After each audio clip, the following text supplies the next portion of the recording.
전능하사 천지를 만드신 하나님 아버지를 내가 믿사오며 그 외아들 우리 주 예수 그리스도를 믿사오니 이는 성령으로 잉태하사 동정녀 마리아에게 나시고 본디오 빌라도에게 고난을 받으사 십자가에 못 박혀 죽으시고 장사한 지 사흘 만에 죽은 자 가운데서 다시 살아나시며 하늘에 오르사 전능하신 하나님 우편에 앉아 계시다가 저리로서 산자와 죽은 자를 심판하러 오시리라.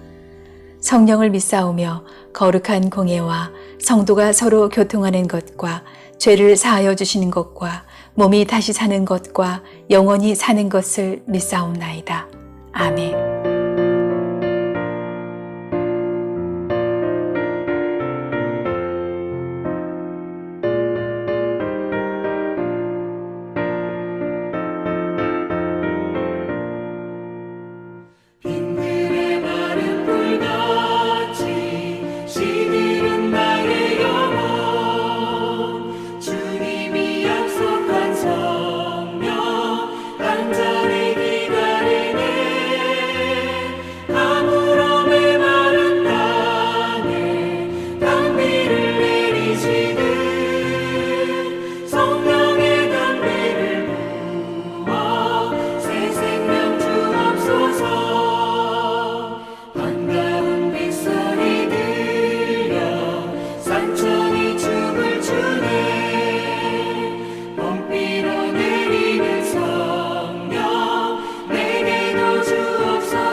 그들이 무리에게 이르매 한 사람이 예수께 와서 꿇어 엎드려 이르되 주여, 내 아들을 불쌍히 여기소서. 그가 간질로 심히 고생하여 자주 불에도 넘어지며 물에도 넘어지는지라. 내가 주의 제자들에게 데리고 왔으나 능히 고치지 못하더이다. 믿음이 없고 패역한 세대여, 내가 얼마나 너희와 함께 있으며 얼마나 너희에게 참으리요. 그를 이리로 데려오라. 이에 예수께서 꾸짖으시니 귀신이 나가고 아이가 그때부터 나으니라. 이때에 제자들이 조용히 예수께 나와 이르되 우리는 어찌하여 쫓아내지 못하였나이까? 너희 믿음이 작은 까닭이니라. 진실로 너희에게 이르노니 만일 너희에게 믿음이 겨자씨 한 알만큼만 있어도 이 산을 명하여 여기서 저기로 옮겨지라 하면 옮겨질 것이요 또 너희가 못할 것이 없으리라. 할렐루야, 반갑습니다. 오늘은 귀신을 쫓아내는 믿음과 기도라는 제목으로 함께 은혜를 나누기를 원합니다.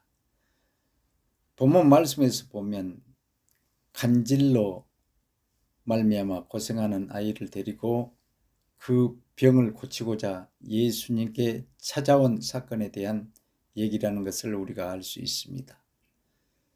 간질을 앓고 있는 아이를 데리고 사는 부모는 얼마나 힘들었겠어요.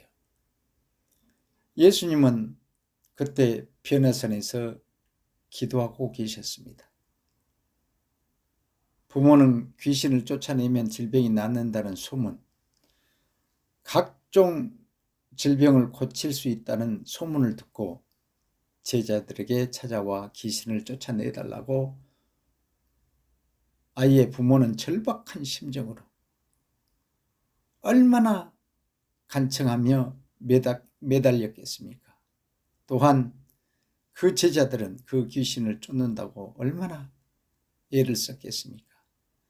그러나 별의별 수단을 다해보아도 어떠한 일도 아무 일도 일어나지 않았던 것을 알 수 있습니다. 그러자 아이의 부모와 또 함께한 군중들도 실망하고 낙심하고 허탈하고 지쳐있는 상황이었겠죠. 그 문제를 해결하지 못함으로 원망하고 탄식하고 절망이 가득했을 때 예수님이 변화산에서 내려와 나타나셨습니다. 그때 그 부모는 이렇게 말합니다. 16절, 내가 주의 제자에게 데리고 왔으나 능히 고치지 못하더이다. 부모는 그동안 있었던 일들을 얘기하며 원망하고 절망에 빠져있는 자신의 처지를 예수님께 탄식하는 것을 우리가 볼 수 있습니다. 17절, 예수께서 대답하여 이르시되 믿음이 없고 패역한 세대여, 내가 얼마나 너희와 함께 있으며 얼마나 너희에게 참으리요. 그를 이리로 데리고 오라 하시니라. 위 말씀과 같이 예수님께서 그때 화를 내시는 것을 우리가 알 수 있습니다. 오늘날에도 그렇지 않겠습니까? 제자들에게, 교회에게 꾸짖지 않을까요? 믿음이 없고 패역한 세대요. 여기서 왜 패역한 세대라고 했을까요? 그들에게는 믿음이 없다는 것입니다. 믿음으로 나왔다고 하나 믿음이 없음을 보고 예수께서 패역한 세대라고 하십니다. 여기서 패역한 세대란 악하고 타락하고 내 생각만으로 가득한 믿음이 없는 세대, 믿음이 있다고 하나 말로만 하는 믿음을 가진 자들, 한심한 자들이여, 내가 얼마나 더 견뎌야 하는가? 예수님께서 즉시 아이를 이리로 데리고 와라 명령하십니다. 여러분, 간질병이라고 하면 오늘 현대 의학적으로 볼 때 혈관이 잘못됐다, 뭐가 이상이 있다, 수만 가지 이유가 있을 것입니다. 또한 다른 이름 모를 병도 많겠지요. 예수께서 명령하십니다. 이 귀신아, 예수님은 단순하게 귀신을 꾸짖으며 나가 명령하십니다. 여러분, 의학적으로 볼 때 태어날 때부터 기머거리, 눈으로 보지 못하는 눈 먼자, 의학적으로 설명하려면 연구한 책만 하더라도 수백 권, 수천 권이 될 것입니다. 예수님이 명령하십니다. 이 기머거리 귀신아 나가 하니 귀신이 떠나더라. 즉시 귀머거리가 됐더라. 간질병, 귀신을 꾸짖음으로 귀신이 나갔다 하는 것입니다. 귀신이 나간 후에 깨끗해지는 것을 우리가 성경을 통해서 알 수 있습니다. 하나님께서 우리 사람을 지으시고 행복한 삶을 살아가기를 하나님은 원하십니다. 우리가 어렵고 아프고 질병이 온 것은 우리가 먹는 것 때문에 오기도 하지만 또 불순종 때문에 오기도 하지만 귀신이 오면서 질병 마귀에게 시달리고 있다는 것입니다. 요한계시록에서 보면 용, 뱀, 사탄, 귀신이라 표현하는 것들은 모두 동질의 것입니다. 똑같은 것이라는 성질의 것이라는 것입니다. 이런 것들이 오면서 하나님과의 관계가 우리와 깨진 것이다 하는 것입니다. 하나님과의 관계가 깨짐으로 환경의 문제, 육체의 문제, 모든 문제가 생겼다고 말합니다. 그러므로 성경에서는 단순하게 일관되게 말씀하고 있는 것은 귀신이 떠나가면 해결된다고 말씀하는 것입니다. 19절 이에 예수께서 꾸짖으시니 귀신이 나가고 아이가 그때부터 나으니라. 20절 이때 제자들이 조용히 예수께 나와 이르되 우리는 어찌하여 쫓아내지 못하였나이까. 21절 이르시되 너의 믿음이 작은 까닭이니라. 진실로 너희에게 이르노니 만일 너희에게 믿음이 겨자씨 한 알만큼만 있어도 이 산을 명하여 여기서 저기로 옮겨지라 하면 옮겨질 것이요 너희가 못할 것이 없으리라. 이와 같이 이 세상에서 못할 일이 없다는 것입니다. 우리가 복음서에서 보면 마가복음에서는 기도 외에는 다른 것으로는 이런 유가 나갈 수 없다고 말씀하시고 마태복음에서는 믿음이 있어야 된다고 말씀합니다. 이 말씀으로 성경학자들끼리 논쟁하며 서로 왜 다른가에 대해서 여러 가지 얘기들을 하는 것을 보게 됩니다. 심지어는 성경이 틀렸다고 주장하는 자들도 있습니다. 믿음은 언제 생기느냐? 여러분, 하나님께 기도할 때 생기게 된다고 말씀합니다. 하나님께서 주신 선물인 것입니다. 우리가 말씀을 들을 때 믿음은 들음에서 나고 들음은 여호와의 말씀으로 말미암으니라. 와 같이 하나님의 말씀 내 말을 듣고 기도함으로 믿음이 생기게 되는 것입니다. 우리가 성경의 말씀 여러 말씀이 있지만 하나님께서 나에게 주신 나에게 필요한 말씀 그것이 레마라는 것입니다. 레마는 하나님이 나에게 주신 말씀입니다. 마가복음에서는 기도를 강조하고 말씀하는 것은 기도할 때 내 말을 듣고 하나님께서 주신 레마의 말씀을 통하여 믿음이 생기고 그 믿음으로 귀신을 쫓아내고 사명도 감당하게 된다는 것입니다. 그래서 하나님의 일은 믿음으로 한다고 성경은 말씀하고 있는 것입니다. 우리 모두 믿음이 성장하기 위하여 기도해야 한다고 말씀합니다. 우리가 기도하면 성령이 임하고 성령이 임하게 되면 천군 천사가 동원되어 일함으로 환경이 바뀌고 질병 마귀가 떠나가고 돕는 자를 하나님께서 붙여주심으로 문제 결박이 끊어지는 회복의 역사가 일어날 줄 믿습니다. 우리 모두 이러한 체험을 차곡차곡 쌓아감으로 우리의 신앙이 성장해 나갈 수 있는 저와 여러분이 되시기를 예수님의 이름으로 부탁합니다. 감사합니다.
하늘에 계신 우리 아버지여, 이름이 거룩히 여김을 받으시오며 나라에 임하옵시며 뜻이 하늘에서 이룬 것 같이 땅에서도 이루어지이다. 오늘날 우리에게 일용할 양식을 주옵시고 우리가 우리에게 죄 지은 자를 사하여 준 것 같이 우리 죄를 사하여 주옵시고 우리를 시험에 들게 하지 마옵시고 다만 악에서 구하옵소서. 대개 나라와 권세와 영광이 아버지께 영원히 있사옵나이다. 아멘.